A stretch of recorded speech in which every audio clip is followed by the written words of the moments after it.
7h11 sur Europe 1. Dimitri Pavlenko, vous recevez ce matin l'ancien colonel de la marine, Père de Jong. Bonjour Père de Jong. Bonjour. Bienvenue sur Europe 1, vice-président de l'Institut Thémis. Est-ce qu'il faut se fier à ses paroles? Une fois de plus, Donald Trump fait volte-face verbalement. Alors dimanche, il disait au Financial Times qu'il songeait à prendre le pétrole des Iraniens. Hier soir, il annonce qu'il veut sortir vite d'Iran d'ici 2-3 semaines. Pas d'entrave, même sans accord de paix avec les Iraniens, même si le détroit d'Ormuz restait en grande partie fermé.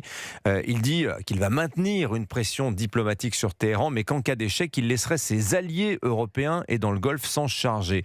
Autrement dit, notre guerre, votre problème, si je peux résumer, Père de Jong. C'est un petit peu ça, mais que croire, parce que le problème, on voit bien que Trump aujourd'hui, il est confronté à deux échéances. Une échéance, je dirais, de moyen terme, qui sont les élections, et une échéance de court terme, qui est le prix du baril de pétrole. Donc là, il est coincé par ces deux échéances majeures, et à partir de là, il est perturbé par les décisions qu'il prend. Et il voit bien d'ailleurs, au passage, très concrètement, que le conflit n'avance pas dans un bon sens. Donc encore une fois, il revient sur ses promesses initiales, d'il y a 4 semaines, en disant la guerre durera 4-5 semaines, et il en est là. Donc je pense qu'aujourd'hui, il est dans une phase d'hésitation, et je suis pas sûr qu'il s'arrête, et je suis pas sûr qu'il continue. Alors, en même temps, on a des signaux contradictoires puisque le porte-avions USS George Bush a quitté les États-Unis, direction cette zone du Golfe Persique, comme s'il continuait à vouloir amasser des troupes dans la région, Père de Jong. Comment vous interprétez ça ? Bien évidemment, l'état-major américain continue de planifier. Donc, encore une fois, les options sont ouvertes. Il y a différentes options qui vont, encore une fois, d'un accroissement des forces localement, mais également l'arrivée potentielle de la 82e division reportée, même du corps des marines. Donc, encore une fois, l'état-major fait son travail, planifie et met en place tout ce qu'il faut pour des options. Mais le problème, c'est la décision. Et la décision à l'heure où on parle, on voit bien qu'elle n'est pas faite, elle n'est pas réalisée, puisque le président Trump laisse planer le doute d'un départ ou même d'un accroissement de ses opérations. Donc tout le problème est là, tout le cœur est là. En même temps, si c'est fait exprès, c'est malin, parce qu'en fin de compte, il perturbe la perception de sa décision. Et j'imagine que du côté iranien, on ne doit pas très bien savoir comment prendre le modèle américain. Donc vous dites, Père de Jong, ce matin sur Europe 1, qu'il ne faut pas prendre pour argent comptant cette déclaration de Donald Trump qui pourrait être un mensonge visant à brouiller les cartes en réalité. Oui, il l'a souvent fait.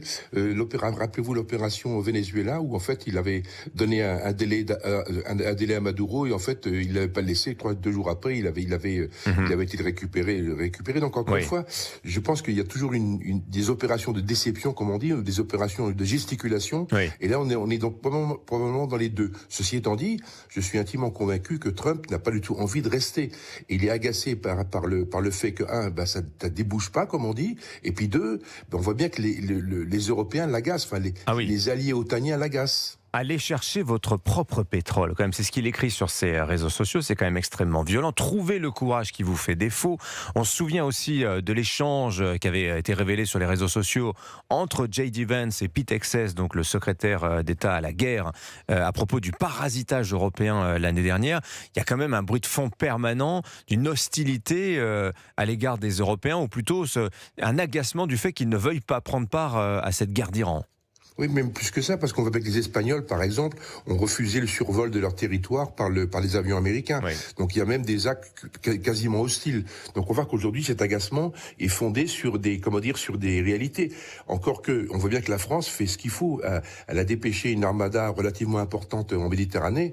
Donc encore une fois, la France répond présent, mais elle répond pas présent dans le sens où Trump voudrait. Oui, il veut des avions qui survolent l'Iran, etc., qui participent aux missions de combat. Ah oui, et puis encore une fois, là c'est dans le cadre des accords avec le Koweït, le Qatar et les Émirats, et nos avions en fait passent leur temps entre guillemets à protéger ces deux pays. J'estime que la consommation des missiles air-air des Français, c'est en gros 1000 missiles, donc c'est considérable, mais on l'applique exclusivement à la protection de ces 3 pays avec lesquels on a signé des accords de défense.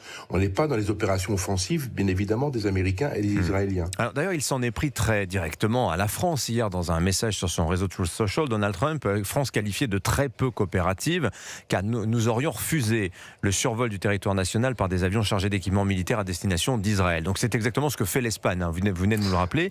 Mais est-ce que vous avez confirmation d'abord de ce refus français de laisser des avions américains passer quand ils contiennent des armes à destination d'Israël, et comment vous expliquez à ce moment-là cette décision ?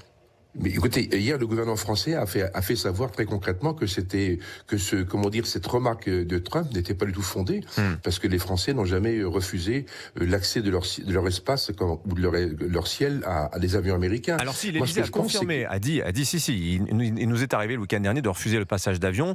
À ce moment-là, on se demande si c'est pas lié à ce qui se passe en ce moment au Liban. Finalement, que la cible est plus Israël que les États-Unis dans cette affaire. Alors c'est pas impensable. Le problème, c'est que les Français ont dit qu'ils voulaient pas le transit d'avions qui allait au combat. C'était qu'en fait, qui était armé. Et donc, vous voyez, donc il y a des ambiguïtés. Moi, je pense que simplement Trump confond la France et l'Espagne. Et c'est l'Espagne qui est dans le cœur du sujet, parce que on en est peut-être là, malheureusement. Oui, d'un président des États-Unis qui jouerait du mensonge pour peut-être avancer masqué, mais qui de l'autre ferait preuve de confusion sur certains points. Finalement, ça le rend extrêmement difficile à lire. Oui, et en même temps, justement, ça accentue, en fait, le brouillard de la guerre. Et c'est vrai que très concrètement, aujourd'hui, personne ne sait exactement ce qui va se passer, mais qu'est-ce qu'on voit? Qu'est-ce qui est concret? Quels sont les faits? En fait, aujourd'hui, les faits, c'est que les Américains amplifient leur présence. Aujourd'hui, il y a la mise en place progressive d'une division parachutiste américaine. Il y a 2 corps des Marines qui vont arriver, donc ils seront à peu près 5000. Donc, en fait, il se crée les conditions, en tout cas, la possibilité d'agir sur le terrain. Et c'est ça qui est important. Après, le reste, vous savez, Trump nous a habitués à des revirements permanents. Donc, encore une fois, je pense que ce qu'il dit n'est pas très, très important, mais encore une fois, je pense qu'il peut arrêter demain matin. Je pense qu'au bout de 6 semaines, peut-être qu'il va dire, mais écoutez, stop et fin, merci, au revoir. Et les Européens, débrouillez-vous avec Hormuz. Merci beaucoup, Père de Jong, ancien colonel de troupes de marine. Je précise parce que j'ai dit colonel de marine et Pierre de Villeneuve qui nous écoute me dit non, dans la marine, il y a des commandants et des amiraux, il n'y a pas de colonel. Vous confirmez, Père de Jong? Voilà, c'est important la hiérarchie. Merci d'avoir été avec nous sur Europe 1. Bonne journée.